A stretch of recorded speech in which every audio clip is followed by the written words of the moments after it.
happy to be here. Awesome.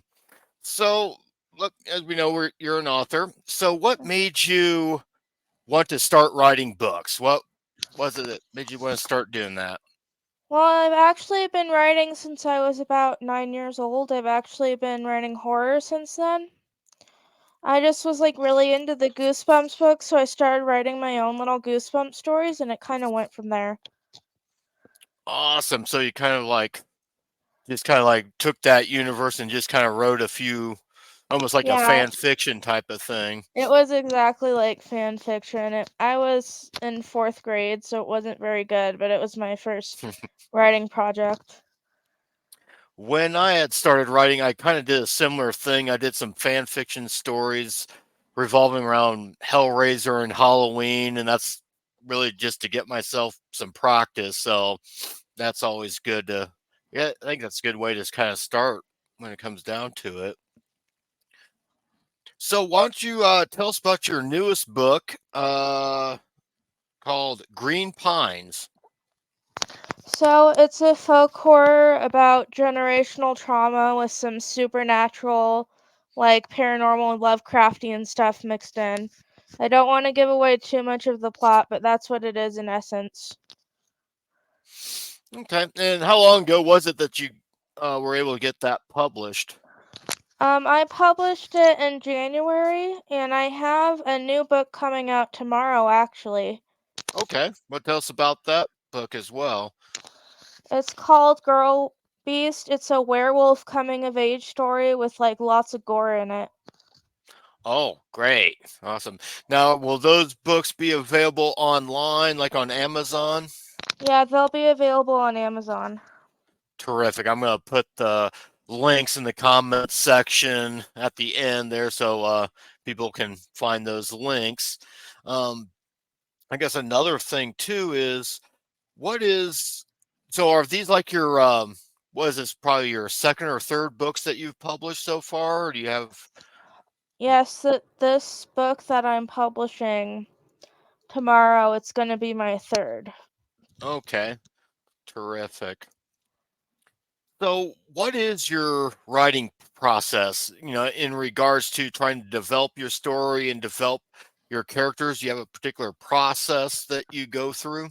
Well, I'm a pantser. I kind of like to improvise as I go along, but I do have a very rough outline of the plot and some basics about the characters just to keep things consistent. Other than that, I just kind of go wild. Okay, I think a lot of writers do that. We kind of like just have a general, maybe some bullet points, but then once you start writing, it just kind of goes wherever it's going to go, I suppose. Have you found Right. that to be the case? Yeah, exactly. I've tried more detailed outlines and I just can't stick with them usually. Yeah, it doesn't really work that way. It's not like writing a term paper in school there where you have to follow everything. When writing fiction, it can go wherever it's going to go, I suppose. Right. So, is there anything, since you've been writing, is there anything you've like learned about yourself that surprised you? Well, I'm a lot better at sticking to things and kind of rolling with the punches than I thought I was. Hmm. Like I've write for like 2 3 hours every single day, like without fail. And I never thought I'd be able to do that before. Like I struggled in school because I can't stay on task, and now I'm like doing that for multiple hours a day.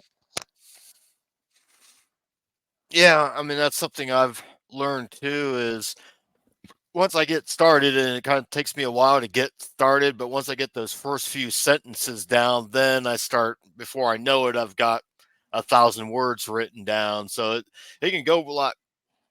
It can go quicker once you get started. At least for me, anyway. Right. Well, excellent. So obviously you write in the horror genre. So I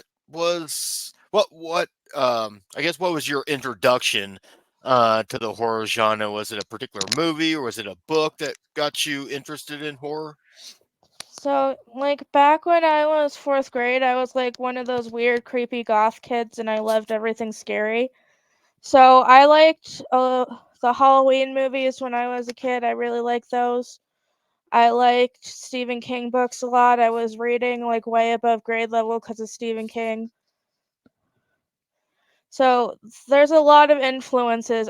I really liked when I was a kid. I liked the movie Ginger Snaps. That kind of inspired my new book that's coming out tomorrow. Excellent. Yeah, I think most time at writers we always find something that whether it's intentional or just subconsciously inspires us, whether it's a book or in my case oftentimes it's a movie that might inspire me to write something in a particular way for sure. Um, so you mentioned Stephen King. What were some of your favorite Stephen King books that you've enjoyed? Well, I'm not so much of a fan of his newer work, but when I was a kid, I really liked Carrie. Yeah, it's a favorite by many. Have there been any other authors that you've enjoyed reading so far? I really like Grady Hendrix. He's like one of my favorites. He does like this really campy, kind of nostalgic kind of horror, and I'm really into that. Very good. Yeah, yeah, sometimes a little camp. It's not too bad. Um, I always try to sometimes put a little humor in my writing just to kind of ease the tension before shit goes hits the fan, kind of. Yeah, yeah. So you mentioned Halloween being one of your earlier favorite horror movies. Would that be like your favorite franchise as a Not whole? that was my favorite franchise when I was younger, but now as an adult, I really like A24's X series, like Pearl and Maxine that's coming out. That's my favorite currently. Yeah, I'm looking forward. I mean, that's the one movie this year I'm looking forward to the most. That, and I think they're going to be doing a Nosferatu movie later on I'm in the. really excited for that one too. Yeah, so yeah, I'm like really impressed so far what they've done so far with X and then Pearl, and now we'll see how Maxine ends up. I don't think that's coming out till later this summer. Right, I think Ty West is slowly become getting himself up into that. Not maybe not quite to the upper echelon of horror directors, but he's certainly on his way. right. What are some of your other favorite horror movies? I like Ginger Snaps, like you said. There's this like Hmm. obscure one called Possum about the guy and his very creepy puppet that's a metaphor for childhood trauma.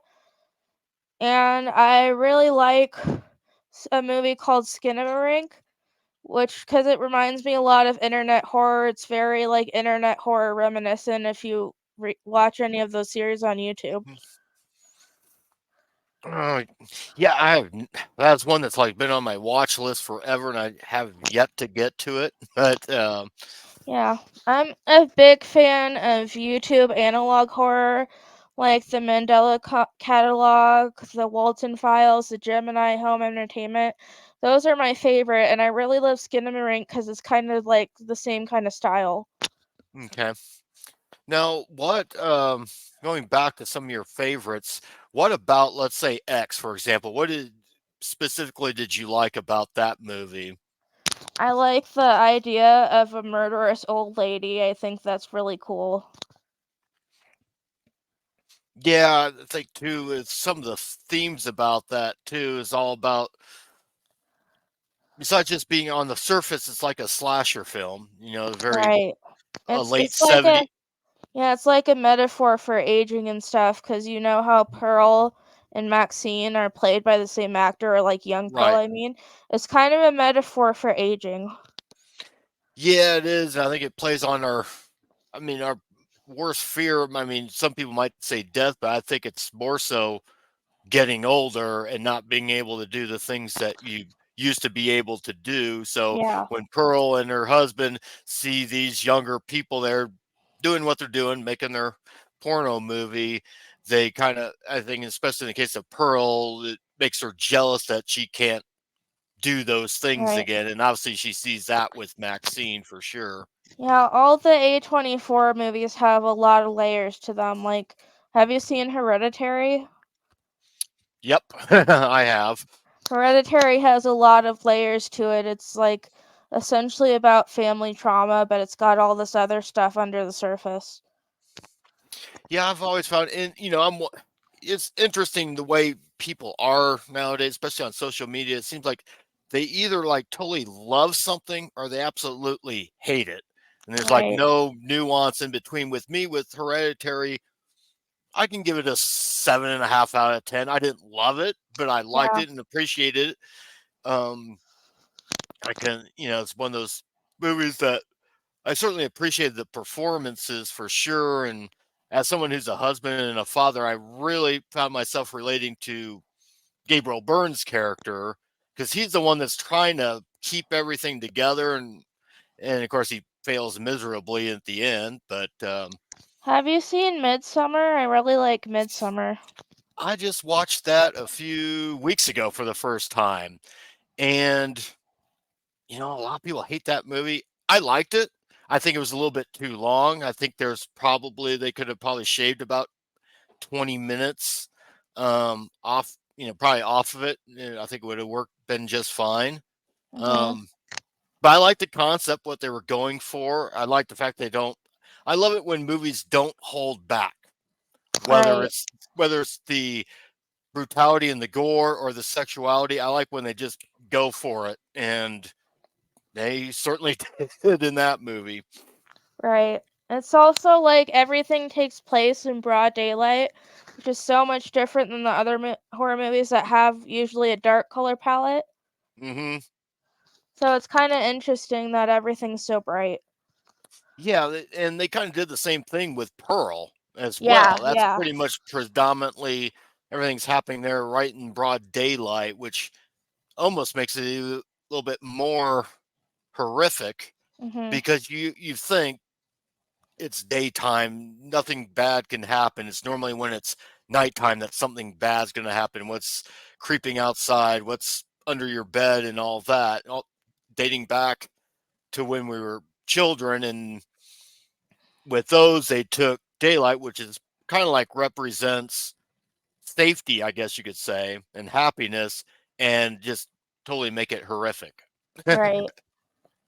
I think probably Wicker Man kind of did that too a little bit. I'm I talking I the haven't original one. seen Wicker Man. It sounds good though. I think if you liked Midsummer, you'll like Wicker Man, just because now some people unfairly say that Midsummer was a ripoff of Wicker Man, and that's not really the case. I mean, there's some themes that are similar as far as this religious cult community that you deal in Wicker Man, but they're very much different stories when it Right. comes right down that just with some similar themes. So like the Wicker Man in that when I say that, I mean the original one from I can't remember what year it was, 73 or 74, I think, but Christopher Lee's in it. So I have not seen the new one with Nicolas Cage or the newer one, but I hear it's pretty bad.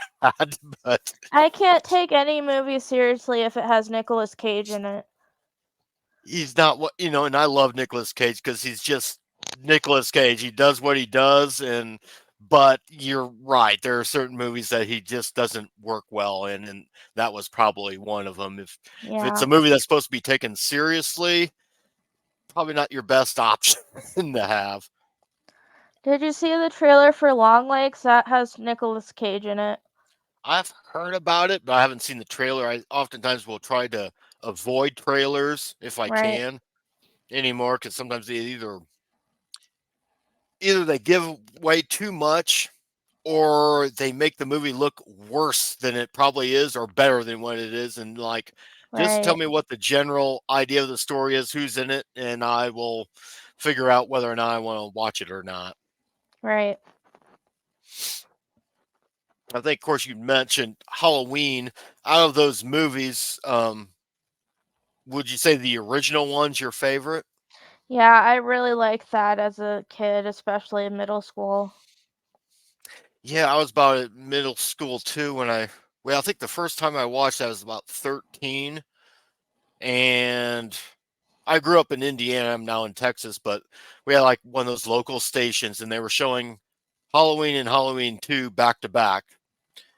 basically the TV versions. But and ever since I watched those, I'm like just so enthralled with those characters, and they're very simple movies, but just so damn effective. Right.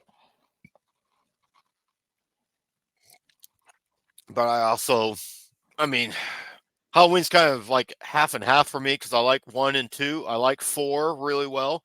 I like the Yeah. zombie versions, but then there's other movies that I can pretty much take a pass on. Yeah, the ones that had the like cults in it, that I didn't like those. Yeah, it's like they set up something really good with Halloween 4, and then with 5 and 6, they just went off the rails. It's like, Yeah, I what are don't we think doing? there should be anything explicitly supernatural in Halloween. I think that Michael Myers should just be like a regular guy, but he's just like a serial killer. Serial killer who can obviously can't be killed, but so I there's heard always going to be a little bit of a supernatural element to him, I but heard you this don't have to go. theory. I Mhm, heard this theory that there's this medical condition that's genetic that people have where they don't feel any pain at all. And there's a mhm. theory I saw online that Michael Myers has that condition and that's why he keeps going even when he's like shot, lit on fire, whatever. Yeah, yeah, that could be something you could easily have gone with, but yeah, whenever you go deeper and deeper in these series, once you get past about the fourth or fifth one, then they start reaching. They try to over-explain things and all that. So Yeah, I the cult shit was just kind of ridiculous to be honest. yeah, same thing. And then with like Nightmare on Elm Street, the first three I really liked, but then when they started making Freddy into he became too comedic there towards the Yeah, later sequels, and it's like they needed to keep it grounded. right. I've always thought, well, my favorite's Hellraiser, and once again, it's a thing where I love the first four. I like the newest reboot, but everything in between, I can pretty much ignore and be okay with that. Right. So, talk about that. So, you just talked about your next project coming out. What will you be doing in the future once you get this book out next? Well, I have a dark comedy that's set to release April 7th. Mm-hmm. And then I'm working on a dark academia horror, if you know what that is. It's like a genre that revolves around academic life, like college or like a fancy boarding school. I'm Mm-hmm. writing one of those, which should be out in May. And I have a Kindle Vella story that I'm publishing in a serial. If you want to read the first chapter right now, it's completely free. And I have another chapter coming out on Friday, which would also be completely free. Okay, excellent. Well, so you've got a lot of stuff coming out then in Yeah, the near future. Do you have like your own author's website where people can go to so they can? I I do, but I really need to update it. It's graceandersonauthor.com. Okay, excellent. Yeah, those are always kind of sometimes difficult because I have to do the same thing. I have to stop and think, I need to update this or that. But well, that's good, and that will eventually have like all your It list will. of all your works or whatnot. Yep, and my newsletter and my social media. Okay, terrific then. Okay. So what, when you take a certain story, like say your newest one that's coming out with Green Pines, what's like in that case, what's inspired? Is there anything specifically that inspired you to write this particular story? Green Pines is supposed to be kind of like an adult version of Gravity Falls, you know that cartoon? Yeah. And Yeah. mixed with Supernatural is how I got the idea for it. Hmm. But I also put like some Lovecraftian stuff in there. That's kind of how I came up with that idea. Okay. That's good. Yeah, I love Gravity Falls. My kids actually got me hooked on that show when they were younger. They were like, "What is this you guys are watching?" And after watching, wow, this is pretty good. Yeah, I'm a lot younger than you. I was about 12 years old when that show came out and I was obsessed with it.